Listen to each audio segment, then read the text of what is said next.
बिस्मिल्लाहिर्रहमानिर्रहीम। अस्सलामु अलैकुम। मैं हूं मोहम्मद उसामा गाजी और आप देख रहे हैं न्यूज़ आर। इमरान खान ने धांधली का इल्जाम नून लीग, अदलिया और निगरान हुकूमतों पर आयद करते हुए 4 हल्कों का नहीं बल्कि पूरे के पूरे इलेक्शन का ऑडिट करवाने का मुतालबा कर दिया। नवाज शरीफ को कराची जाकर वजीर आजम वाला दबदबा दिखाना महंगा पड़ गया। आसिफ जरदारी ने इमरान खान के मौक़िफ़ की हिमायत करके साइन की बेतौकीरी का बदला ले लिया। कराची में मुबैना तालिबान और पुलिस के दरमियान 2-2 हाथ हो गए। मुकाबले में 5 दहशतगर्दों की हलाकत। मतलब कराची में तालिबान अच्छे खासे हैं।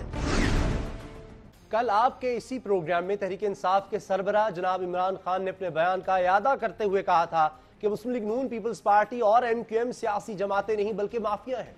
इमरान खान ने कल न्यूज़ आर में बात करते हुए 2 टोक अल्फाज में कहा था कि नवाज शरीफ और शहबाज शरीफ मुंतखब ओहदेदार नहीं बल्कि बादशाह बने हुए हैं। उन्होंने हैरान होते हुए कहा था कि पीपल्स पार्टी भी धांधली का इल्जाम आयद करती है मगर हमारे साथ मिलकर जिद्दोजहद करने के बजाय वो नवाज हुकूमत का साथ दे रही है। फिर इमरान खान ने खुद ही कहा था कि वो यानी पीपल्स पार्टी ऐसा नहीं करेगी क्योंकि उनके मफादात मुश्तरका हैं। मालूम हो रहा है कि इमरान खान का ये इंटरव्यू जनाब आसिफ अली जरदारी ने भी देख लिया है। आज उनकी तरफ से एक ऐसा बयान जारी किया गया जिसमें खुले अंदाज में इमरान खान की हिमायत की गई है। जरदारी साहब का कहना है कि नवाज शरीफ को किस बात का खौफ है, वो इमरान खान के मुतालबे पर 4 हल्कों के वोटों और अंगूठों की तस्दीक नहीं करवा रहे। जरदारी साहब का कहना है कि नवाज शरीफ साहब को अवाम ने वज़ीर आज़म मुंतखब किया है, बादशाह नहीं, जो वो दूसरे सूबों के मामलात में मुदाखलत कर रहे हैं। इमरान खान ने आसिफ जरदारी के बयान का एक न्यूज़ कॉन्फ्रेंस में खैर मकदम करते हुए कहा है कि अब सिर्फ 4 हल्कों का किस्सा नहीं रहा, अब हम पूरे के पूरे इलेक्शन के ऑडिट का मुतालबा कर रहे हैं।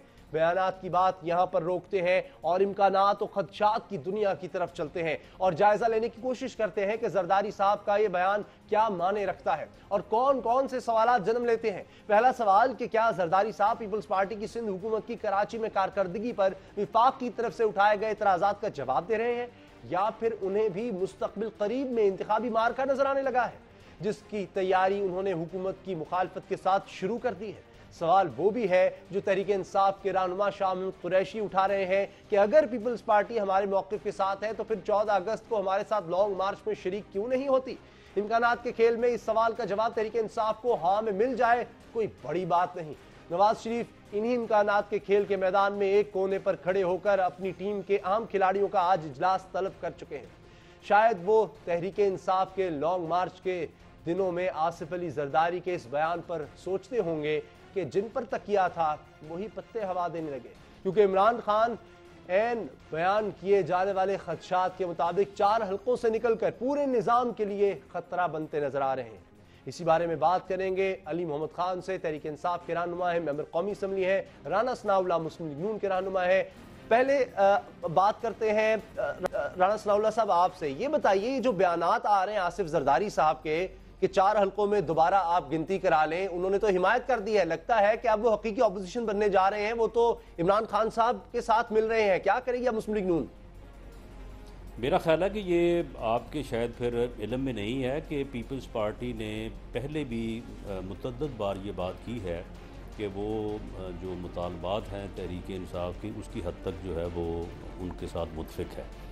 और मैं समझता हूँ कि आसिफ जरदारी साहब का जो आज का बयान है ये उन एफ़र्ट्स को जो खुर्शीद शाह साहब जो हमारे लीडर ऑफ द अपोजिशन हैं और वो तकरीबन पिछले 3-4 रोज़ से वो जो कोशिशें कर रहे हैं इस पूरी सूरत हाल को जो है वो किसी एक ऐसे मरहले पे लाने की जहाँ पे आके जो है ये सारे मामले जो हैं वो एमिकेबली और डेमोक्रेटिकली जो है वो रिज़ॉल्व हो जाएं।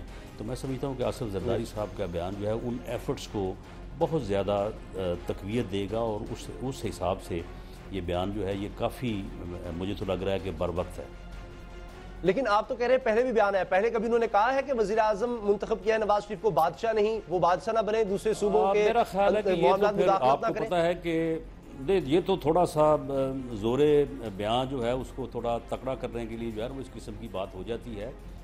बाकी मैं समझता हूँ कि मौजूदा जो सिस्टम है डेमोक्रेटिक सिस्टम है, मौजूदा ایک جمہوری حکومت ہے اور جو کانسٹیٹیوشن ہے اس کو جس طرح کی حمایت آصف زرداری صاحب نے جو ہے وہ 1 سال سے دی ہے، اور اس وقت بھی جو وہ جس انداز سے وہ کر رہے ہیں اور جس انداز سے میاں نواز شریف صاحب نے پچھلے 5 سال جو ہے ایک رول آف کانسٹیٹیوشن کو اور ڈیموکریسی کو سپورٹ کیا تھا، میں سمجھتا ہوں کہ یہ بات جو ہے یہ بالکل اپریشیبل ہے، اور اگر سسٹم کی اور کانسٹیٹیوشن کی یہ حمایت جو ہے قومی رہنماؤں کی طرف سے جو ہے وہ جاری رہے گی تو یقیناً اس سے جو ہے وہ بہتری آئے گی ہمارے تمام معاملات میں۔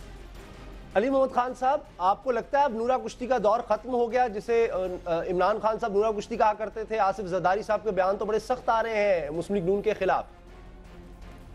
بسم اللہ الرحمن الرحیم، ایاک نعبد و ایاک نستعین۔ بہت بہت شکریہ جی، اور رانا صاحب بیٹھے ہیں، ان کو بھی میری طرف سے السلام علیکم۔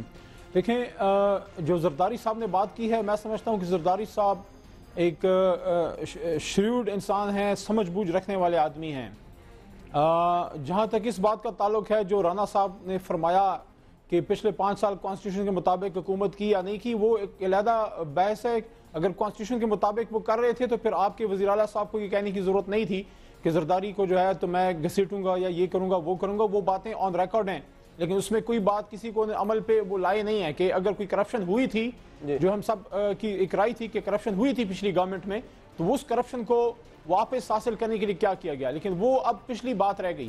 موجودہ بات کرتے ہیں۔ میں سمجھتا ہوں کہ زرداری صاحب وہ عوام کی نبض کو انہوں نے جج کر لیا ہے کہ عوام کیا چاہتے ہیں، کہ عمران خان نے جو بات کی ہے ان کو سمجھ آ گئی ہے زرداری صاحب کو کہ عوام کا موڈ کیا ہے، عوام کیا چاہتے ہیں۔ عوام پاکستان میں اور کسی قسم کی روایتی سیاست نہیں چاہتے۔ آج بھی 1 مہینہ تقریباً ہو گیا ہے، اور داتا کی نگری جو خون سے رنگین ہوئی تھی آج تک FIR نہیں درج ہو سکی پراپر، اور آج تک وہ لوگ اپنے خون کا خراج مانگتے ہیں۔ رانا صاحب موجود ہیں، رانا صاحب میرے لیے قابل عزت ہیں، لیکن میں نے ہمیشہ یہ بات کی ہے کہ رانا صاحب تو ان کا ایک رول تھا، لیکن وہ he was not all in all. Decision maker جو تھے وہ رانا ثناء اللہ صاحب نہیں تھے، ڈیسیجن میکر جو تھے وہ شہباز شریف صاحب، وہ تھے بھی اور ہیں بھی پنجاب میں۔ تو میں یہ سمجھتا ہوں کہ جو میں اکثر ایک مثال دیتا ہوں کہ جو میرے ہاتھ میں قلم ہے، میں جب اس کو لکھوں گا تو یہ قلم اپنی مرضی سے نہیں لکھے گا، جو میں چاہوں گا یہ وہی لکھے گا۔ تو رانا صاحب نے لاہور میں وہی کیا جو شہباز شریف صاحب نے ان کو آرڈر کیا، کہ جو لاہور میں جو دیکھیں اس سے زیادہ بیڈ گورننس کی مثال تو ہو نہیں سکتی۔ یا تو آپ اس میں کمپلیسٹ تھے، آپ کی مرضی سے ہوا، اگر آپ کی مرضی سے ہوا تو اگر آپ کی مرضی سے ہوا تو آپ کو جیل کے پیچھے ہونا چاہیے۔ اگر آپ کو پتہ نہیں تھا تو آپ کو استعفیٰ دے دینا چاہیے کہ آپ کی گورننس اتنی خراب ہے کہ لاہور میں 15 منٹ کے فاصلے سے آپ کے گھر کے لوگ مر رہے ہیں اور آپ کو پتہ تک نہیں ہے۔ اگر پتہ نہیں ہے تو استعفیٰ دیں، بیڈ گورننس۔ اگر پتہ ہے کمپلیسٹ ہیں تو جیل کے پیچھے ہونا چاہیے۔ اس وقت ان کی حکومت میں کی کوئی وجہ نہیں۔ بالکل صحیح ہے آپ کی بات۔ ایک منٹ اسامہ میں ختم کرنے لگا۔ میں سمجھتا ہوں کہ 14 اگست کو یہ اس قسم کی جو روایتی پولیٹیشنز ہیں جو بادشاہت کرتے ہیں، جو جاتی عمرہ چلاتے ہیں، میں سمجھتا ہوں ان سے چھٹکارا پانے کا دن ہوگا۔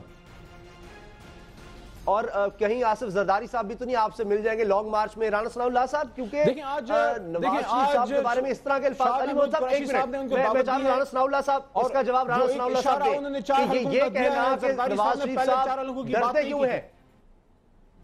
جی 4 حلقوں کی بالکل، اور ساتھ ہی یہ بھی انہوں نے کہہ دیا رانا صاحب کہ زرداری صاحب کہہ رہے ہیں کہ نواز شریف صاحب 4 حلقوں میں دوبارہ گنتی سے ڈرتے کیوں ہیں، خوفزدہ کیوں ہیں؟ دیکھیں، میرا خیال ہے کہ آصف زرداری صاحب کو ان 4 حلقوں سے متعلق جو ہے وہ شاید ان کے پاس کریکٹ انفارمیشن نہیں ہے۔ یہ 4 حلقے جو PTI یا عمران خان صاحب کہہ رہے ہیں کہ وہاں پہ آئیڈینٹیفیکیشن ہونی چاہیے، تھم مارکی یا دوبارہ گنتی ہونی چاہیے، ان 4 میں سے 2 حلقوں میں تو جو ہے وہ آرڈرز ہو چکے ہیں۔ ایک حلقہ لاہور کا ہے NA 118 اور دوسرا حلقہ ہے جہانگیر ترین صاحب کا، اور میری انفارمیشن کے مطابق وہاں پہ ایک پروسیس جو ہے وہ ری کاؤنٹنگ کا ہو بھی چکا ہے۔ دیکھیں، ایک طرف تو عمران خان صاحب جو ہیں وہ باقاعدہ الیکشن ٹریبیونلز میں ان 4 حلقوں کی پٹیشنز انہوں نے کی ہوئی ہیں۔ 2 میں آرڈر جو ہے وہ مسلم لیگ نون نے نہیں کیے یا حکومت نے نہیں کیے، وہ الیکشن ٹریبیونل نے کیے ہیں۔ 2 میں آرڈرز ہو چکے ہیں، باقی 2 میں بھی وہاں سے آرڈر ہو جائیں گے۔ یا پھر یہ ہے کہ عمران خان صاحب وہ پٹیشن جو ہے وہ اپنی واپس لے لیں اور سیاسی ڈائلاگ کر لیں اور بات کر لیں اور کہہ دیں کہ جناب یہ 4 حلقے جو ہیں ان حلقوں میں پارلیمنٹ میں بات کریں، ان 4 حلقوں میں جو ہے وہ دوبارہ گنتی ہونی چاہیے۔ اب یہ تو نہیں ہو سکتا کہ ایک معاملہ سب جوڈیس ہو عدالت میں بھی اور دوسرا آپ سیاسی پلیٹ فارم پہ بیٹھ کے جو ہے وہ فیصلہ کریں۔ ایک جگہ پہ فیصلہ ہونا یا عدالت میں ہونا ہے یا سڑکوں کے اوپر ہونا ہے یا پارلیمنٹ میں ہونا ہے۔ تو میرا خیال ہے کہ اس میں بہتر طریقہ کار یہی ہے کہ یہ فیصلہ پارلیمنٹ میں ہونا چاہیے، اور آصف زرداری صاحب نے اگر اس بات کی حمایت کی ہے تو اس میں کوئی حرج نہیں ہے اگر پولیٹیکل لیڈرشپ جو ہے وہ بیٹھ کے اگر یہ 4 حلقے ہیں ان کے ساتھ اور بھی 4 حلقے ہو سکتے ہیں، وہ 8-10 حلقوں میں جو ہے وہ اگر ری کاؤنٹنگ ہو جائے تو سارا پیٹرن سامنے آ جائے گا. جو ایک حلقے میں جو 125 میں وہی 126 میں ہوا، وہی 127 میں ہوا، اس میں کوئی فرق نہیں ہوگا. یہ میں آپ کو بالکل گرنٹڈ کرتا ہوں. لیکن یہ ہے کہ ٹھیک ہے یہ پروسیس جو ہے پولیٹیکل لیڈرشپ بیٹھے اور بیٹھ کے جو ہے اس کے اوپر جو ہے وہ فیصلہ کر لے. ابھی تک تو پی ٹی آئی جو ہے وہ عدالتوں میں بیٹھی ہے. الیکشن ٹریبیونل انہوں نے پٹیشنز کی، ابھی تک پٹیشن واپس نہیں لی انہوں نے. صحیح، دو پر تو معاملہ طے ہو گیا علی محمد صاحب، تو پھر جھگڑا کس بات کا؟ 4 میں سے 2 رہ گئے ہیں، 2 کا آ گیا تو پھر انتظار کر لیں باقی 2 کے لیے بھی. دیکھیں 2 کی جو بات رانا صاحب کر رہے ہیں، پہلی بات تو یہ ہے کہ ری کاؤنٹنگ میں اور اوپننگ میں فرق ہوتا ہے. آپ نے اس کو اوپن کرنا ہے اور آپ نے دیکھنا ہے کہ اس میں جو ووٹس جو اس میں پڑے ہیں وہ جنون ہیں کہ نہیں ہیں، اور جو ان کے کاؤنٹر فائلز موجود ہیں کہ نہیں ہیں.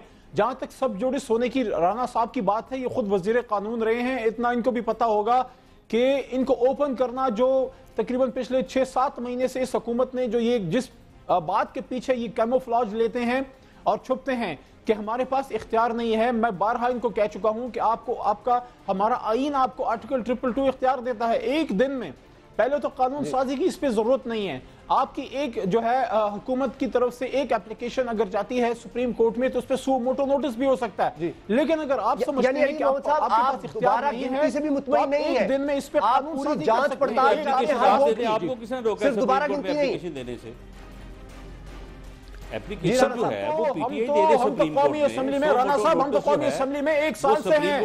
ہم تو قومی اسمبلی میں 1 سال سے ہیں. آپ لوگ اپنی بات سے پھرے ہیں. چودھری نثار علی خان صاحب اپنی بات سے پھرے ہیں. 40 حلقوں کی بات چودھری نثار نے کی تھی اور جہاں تک میری معلومات کا تعلق ہے چودھری نثار کا تعلق آپ کی پارٹی سے ہے. وہ جو کمیٹی بنی تھی علی محمد صاحب میں معذرت چاہتا ہوں سعید غنی صاحب نے جوائن کیا ہے کمیٹی بنی تھی سعید غنی پاکستان پیپلز پارٹی کے رہنما. ایک کلاس کے بعد اٹھ کے چلے گئی. ہمارے پاس کہتے ہیں اختیار نہیں ہے. یا ان کھول کے دیکھیں آرٹیکل 222 سب سیکشن ای پڑھ لیں اختیار ہے کہ نہیں ہے.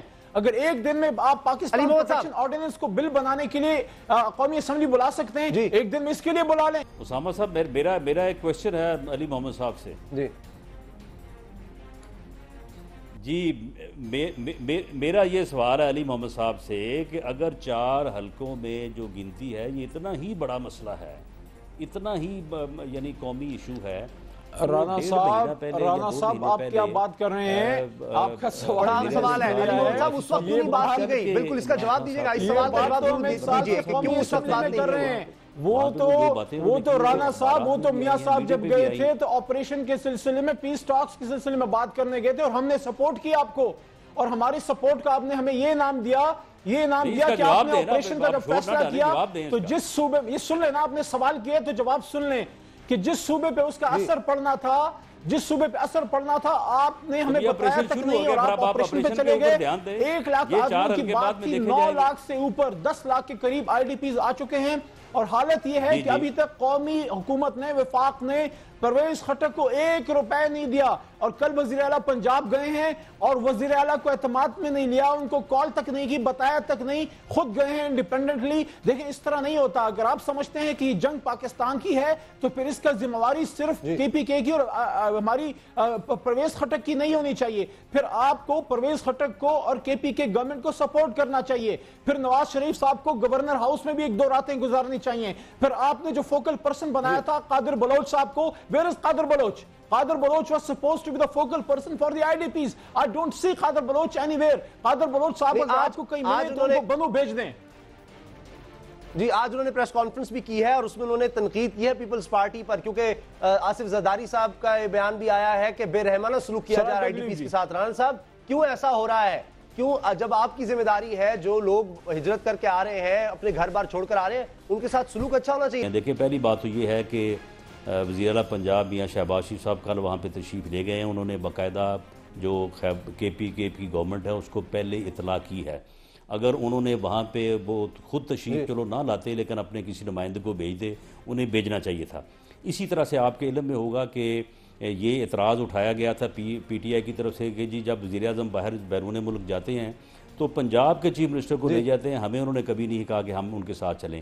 تو باقاعدہ کے پی کے چیف منسٹر کو جب पिछली मरतबा वज़ीर आज़म साहब गए बैरून मुल्क तो उनको बाकायदा दावत दी गई, लेकिन उन्होंने 11th आवर पे इनकार कर दिया कि जी हम जो है वो नहीं जा सकते, हमारी जो है वो अपनी मसरूफियात हैं। बाकी जहाँ तक IDPs का तल्लक है, देखें उसमें पंजाब हुकूमत भी मदद कर रही है, सिविल सोसाइटी भी कर रही है, चैम्बर्स भी कर रहे हैं, लेकिन उस मामले को जो है वो बुनियादी तौर पे हैंडल जो है वो इस वक्त हमारी जो है वो फोर्सेस कर रही हैं, सब उनकी मदद कर रहे हैं। KPKP गवर्नमेंट को भी चाहिए कि वो भी अपना हिस्सा जो है वो अदा करे, बाकी भी सब अपना हिस्सा अदा कर रहे हैं और बुनियादी तौर पे उसको जो है वो फोर्सेस उस चीज़ को देख रही हैं और उसमें जो थोड़ा बहुत इस 2 दिन में बेहतरी आ जाएगी। चल रही है अली मोहम्मद वो इंशाल्लाह ताला आने वाले 2-3 प्रोग्राम से राना सनाउल्लाह साहब हमारे साथ हैं, मसला सेंटर सईद गनी साहब ने भी ज्वाइन किया है, उनसे भी हम बात करेंगे कि आसिफ अली जरदारी साहब इस वक्त क्यों मुस्लिम लीग नून के खिलाफ हो गए हैं जब एक तरफ ऑपरेशन भी जारी है, इसी बारे में हम बात करेंगे। ब्रेक के बाद कहीं मत जाइए। नवाज शरीफ को कराची जाकर वजीर आजम वाला दबदबा दिखाना महंगा पड़ गया। आसिफ जरदारी ने इमरान खान के मौकिफ की हिमायत करके साइन की बेतौकीरी का बदला ले लिया।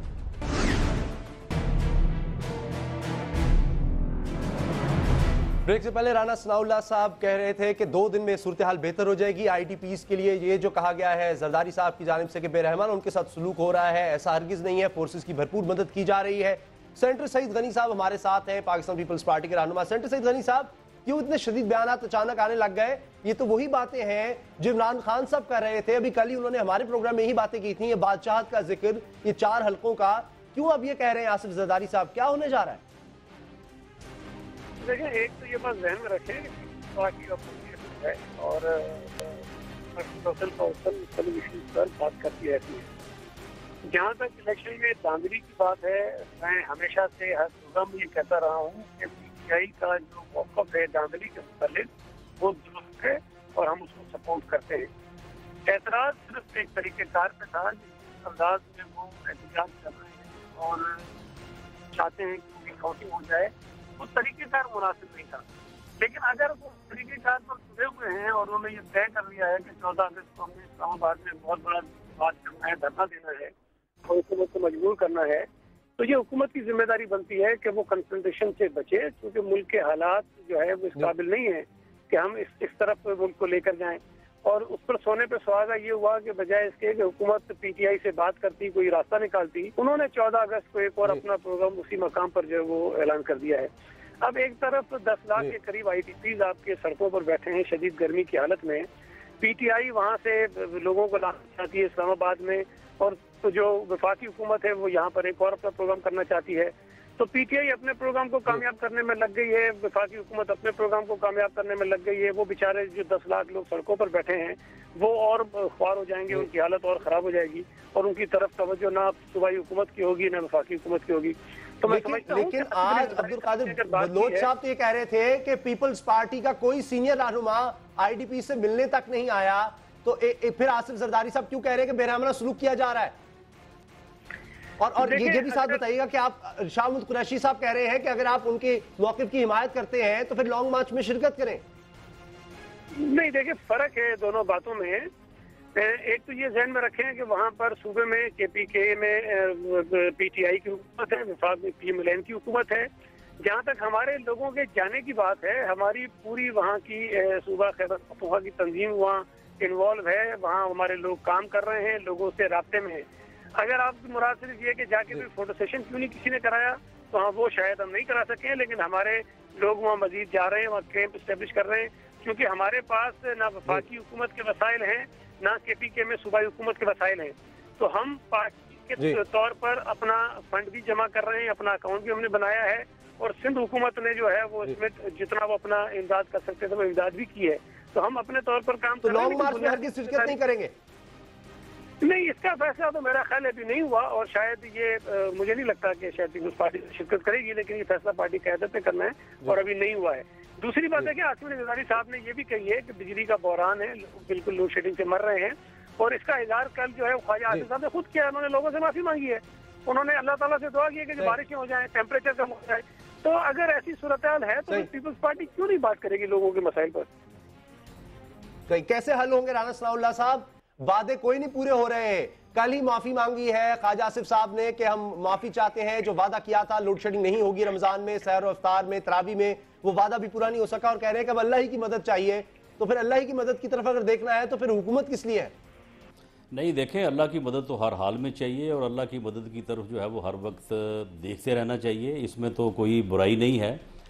लेकिन जहाँ तक इस बात का तल्लक है कि मौजूदा सिस्टम को बेहतर करके जो थोड़ा बहुत बेहतरी लाने की जो कोशिशें की जा रही थी, उनमें बिल्कुल जो है वो यानी जो है वो कामयाबी नहीं हो सकी। और उसके ऊपर मैं समझता हूँ कि ख्वाजा आसिफ साहब का बड़ापन है कि उन्होंने कल एतराफ़ किया और कौम से जो है वो माफ़ी मांगी।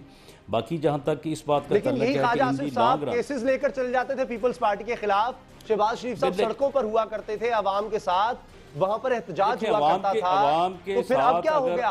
पहले तो दावे हुआ करते थे, तो अब पीपल्स पार्टी को भी क्या ऐसे करना चाहिए या फिर आपको उस वक्त ऐसा तर्ज नहीं अपनाना चाहिए था? अगर आज भी अवाम एहतजाज अगर करते हैं तो उनके एहतजाज में अगर मुंतखब लीडरशिप जो है वो साथ शरीक नहीं होगी तो एहतजाज जो है वो वायलेंट हो जाएगा।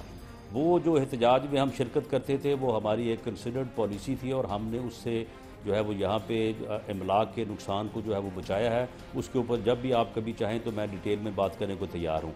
लेकिन बात यह है कि जहाँ तक बिजली को पैदा करने और बिजली के प्रोजेक्ट्स लगाने की बात है, तो क्या बहावलपुर में जो है वो 1000 मेगावाट का सोलर जो है वो प्रोजेक्ट नहीं लग रहा? कोई जाके वहाँ पे देख ले। क्या साहिवाल में जो अर्थ ब्रेकिंग हुई है क्या वहाँ पे काम नहीं हो रहा? क्या नदीपुर में काम नहीं हो रहा? क्या गिद्दू में जो है वो 2 प्रोजेक्ट्स उसके ऊपर काम नहीं हो रहा? देखिए, अब काम तो हो रहा है, लेकिन ये अब कोई दुनिया में कोई ऐसा फार्मूला याद नहीं हुआ कि कोई भी कारखाना जो है वो बिजली का वो 2.5-3 साल से पहले जो है वो मुकम्मल हो जाए। अब ये काम तो शुरू हुआ है ना, आज अगर शुरू हुआ है तो इंशाल्लाह ताला आइंदा जो है वो 28 या 30 महीनों में जो है ये जब कारखाने ये प्रोजेक्ट्स मुकम्मल होंगे तो यकीनन जो है वो 6 से लेके तकरीबन 10,000 मेगावाट जो हैं वो सिस्टम में जब आएंगे तो यकीनन जो है वो ये अंधेरे जो है वो दूर हो जाएंगे और ये लोड शेडिंग जो है वो ये दूर हो जाएगी। लेकिन अब इसमें इतना वक्त जो है वो लगेगा। मौजूदा सिस्टम को बेहतर करके जो बेहतरी लाई जा सकती थी उसका मैं समझता हूँ कि कल अगर ख्वाजा आसिफ साहब ने इतराफ़ किया है कि वो हम नहीं ला सके तो मैं समझता हूँ कि वो इतराफ़ अपनी जगह पे, लेकिन कोशिश की जानी चाहिए कि इसमें जितनी अगर अब तक नहीं ला सके तो उसमें लानी चाहिए और कोशिश होनी चाहिए। राना सनाउल्लाह साहब, तो फिर अब यही है हल वाहिद कि 2-3 साल मजीद इंतजार करना होगा इस लोड शेडिंग से के अजाब से छुटकारे के लिए, और कोई हल नहीं है? देखिए असामा, बात ये है कि दुनिया में कोल प्रोजेक्ट्स जो है बिजली के वो तकरीबन 28 से 36 माह में मुकम्मल हो सकते हैं। इसके अलावा अगर दुनिया में कोई और ऐसा तरीका है कि जो 1 साल में हो सकता है या 6 माह में हो सकता है तो वो हम करने को तैयार हैं। अब कोल जो है वो यानी सस्ती भी और शॉर्टेस्ट पॉसिबल टाइम में जो है वो प्रोजेक्ट मुकम्मल हो सकता है। उसके ऊपर 2 प्रोजेक्ट्स जो हैं वो साहिवाल में जो है उसके ऊपर काम हो रहा है। इस वक्त कोई जाके जो है वो इस चीज़ को चेक कर सकता है। सोलर प्रोजेक्ट जो है वो बहावलपुर में काम हो रहा है, गुद्दू में जो है वो काम हो रहा है। बहुत बहुत शुक्रिया राना सनाउल्लाह साहब, सीनियर रहनुमा मुस्लिम लीग नून के। हमारे साथ सेनेटर सईद गनी भी थे, पाकिस्तान पीपल्स पार्टी के रहनुमा, उनका भी हम शुक्रिया अदा करते हैं। अभी तो पीपल्स पार्टी की जानिब से, आसिफ जरदारी की जानिब से हिमायत नजर आ रही है तहरीक इंसाफ के लिए, उनके मौक़िफ़ के लिए, लेकिन लॉन्ग मार्च में शिरकत का फैसला नहीं हुआ। देखते हैं क्या पीपल्स पार्टी कितने करीब आ जाती है तहरीक इंसाफ के। ब्रेक का वक्त है, मिलते हैं ब्रेक के बाद।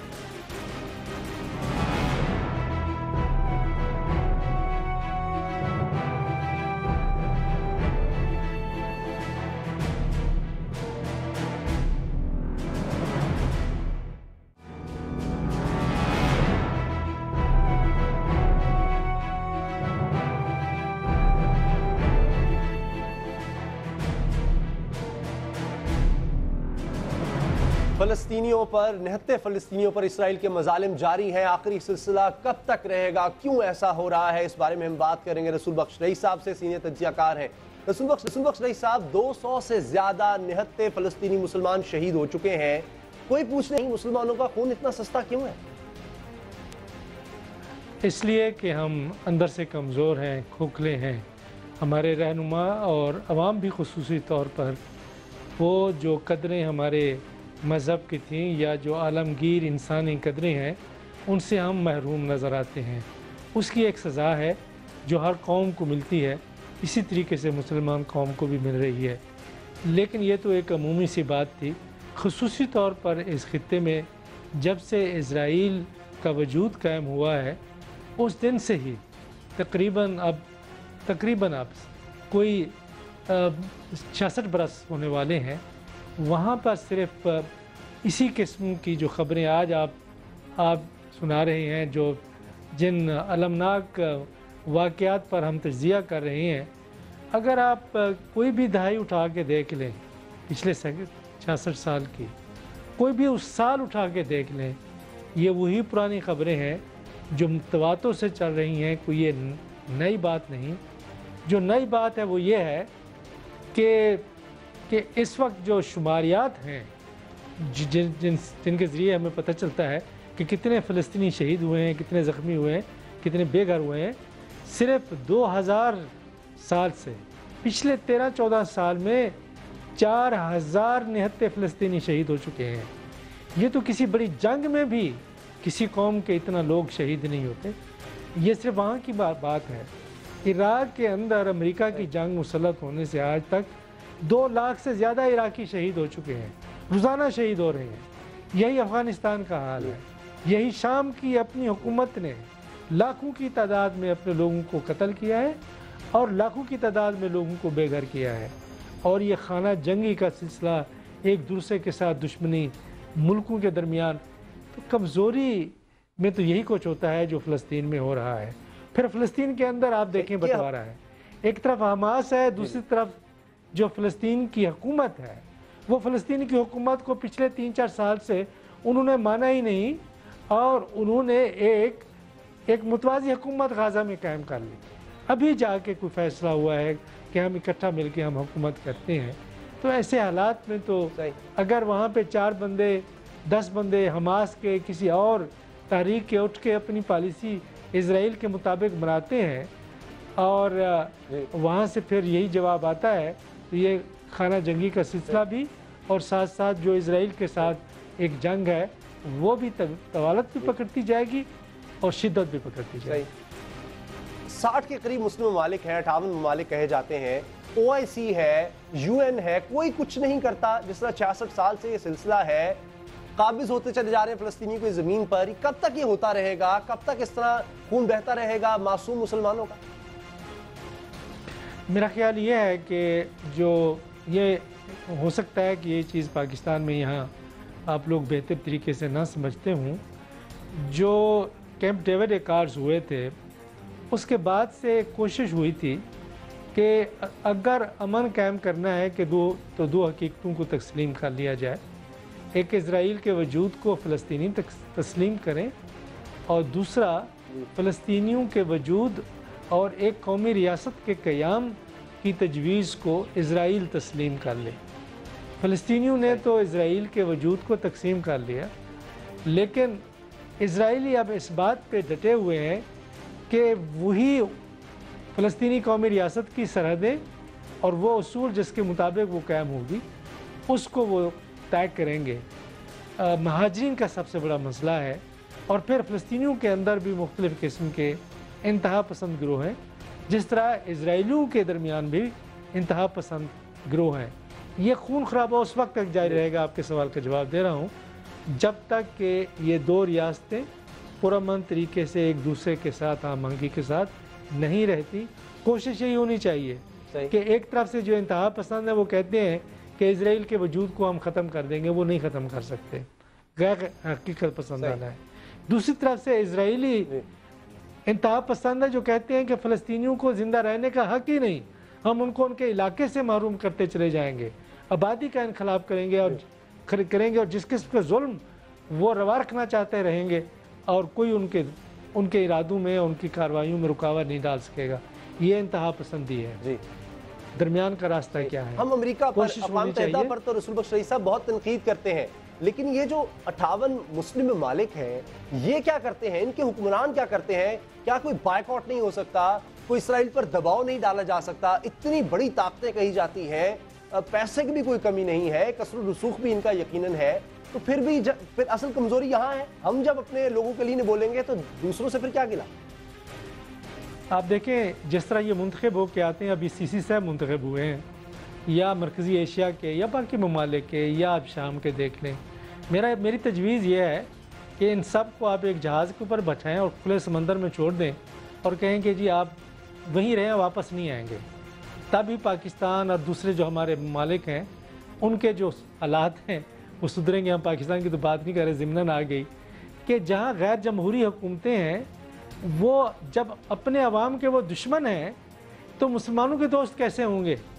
तो ये तवक्कुआत उनसे रखना बेबुनियाद हैं जब तक कि अंदर से साइंस में, तालीम में, सियासत में, इंसानी कदरों में, इंसानी हकूक़ में और इदारों की तब्दीली में इस्लाहात और इनकलाबात नहीं आते, उस वक्त तक आप वो उम्मीद की किरण रोशन नहीं कर सकते मुसलमान माशरों में कि वो बड़े से बड़े दुश्मनों का अंदरूनी तो कुजा बाहर के दुश्मनों का वो मुकाबला कर सकें। मेरे पास चंद सेकंड है रसूल बख्श रईस साहब, वक्ती तौर पर कुछ हमें ठहराव ही नजर आ सके। पहले मिस्र का कोई प्लान था वो माना गया था, अब दोबारा एक प्लान आया, इसराइल ने मान लिया, हमास ने नहीं।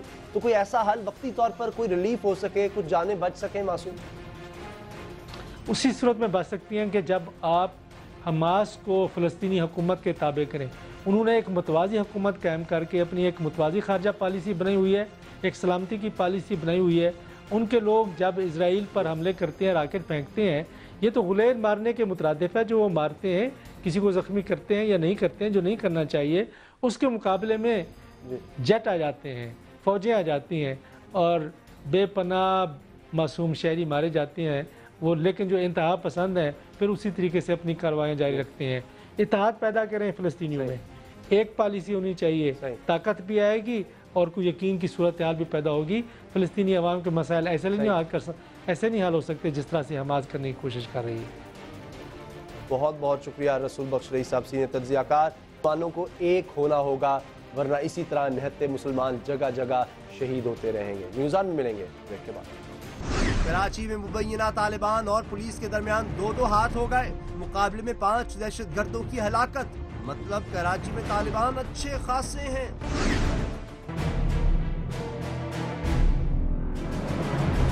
कराची में आज एक बड़ी कार्रवाई की गई है कानून नाफिज करने वाले इदारों की जानिब से। बड़ी अहम कामयाबी इसे कहा जा रहा है। अहमद चुनाय हमारे साथ बात करते हैं, CPLC के सरबराह हैं। अहमद चुनाय साहब, आज जो कार्रवाई हुई है इसके बाद क्या हम ये कह सकते हैं कि जो मरकज था तालिबान का या हेडक्वार्टर था कराची में, उसका खात्मा हो गया? देखिए, मैं समझता हूँ कि कराची में रेंजर्स और पुलिस ने एक बड़ा इफेक्टिव ऑपरेशन शुरू किया हुआ है इन दहशतगर्दों के ख़िलाफ़, इन मिलिटेंसी एलिमेंट के ख़िलाफ़। और आज की कार्रवाई जो है वो एक बहुत बड़ी कामयाबी है कि जिसमें न सिर्फ इनकाउंटर हुआ, दहशतगर्द मारे गए, और मैं समझता हूँ कि कराची में जो बदअमनी थी, जिसमें अगवा बर तवान और बत्ती की शिकायत थी, उसमें मैं समझता हूँ एक बड़ा वाज़ेह फ़र्क जो है वो इसके बाद नज़र आना चाहिए।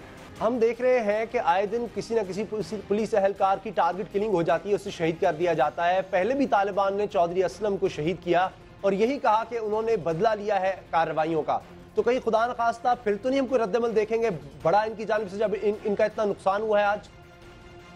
देखिए, मिलिटेंसी का जो एलिमेंट है कराची के अंदर वो मुतवातिर वो हमले भी कर रहा है, जो उनके ख़िलाफ़ ऑपरेशन चल रहा है उसके रिपरकशन भी सामने आते हैं। और मैं समझता हूँ कि कौम को और लॉ इन्फोर्समेंट एजेंसीज़ को उसके लिए तैयार रहना चाहिए कि हम हालत जंग में हैं और इस किस्म के रिपरकशन जो है वो ज़रूर सामने आ सकते हैं। लेकिन जो हिफाजती तदाबीर की गई हैं और जो लॉ इन्फोर्समेंट एजेंसीज़ की मुस्तैदी है, उसकी बदौलत मैं समझता हूँ कि किसी भी रिपरकशन की सूरत में शदीद मुज़ाहमत का सामना भी करना पड़ेगा और मिलिटेंसी का जो है वो ख़ात्मा भी जो है वो बहुत जल्द मुझे सामने नज़र आ रहा है। ये एक इलाके में हमने देखा है इस तरह ऑपरेशन हुआ और इतना बड़ा यहाँ पर इनका एक गढ़ था, मरकज था, लेकिन कई खारजी इलाके हैं जो ढके छुपे नहीं हैं, जहाँ पर कहा जाता है नो गो एरियाज बन चुके हैं, वहाँ पर तालिबान का सुरसूख इतना ज़्यादा है, वहाँ भी हम ऐसी कार्रवाई देखेंगे? वहाँ कब हम खात्मा देखेंगे इन एलिमेंट्स का?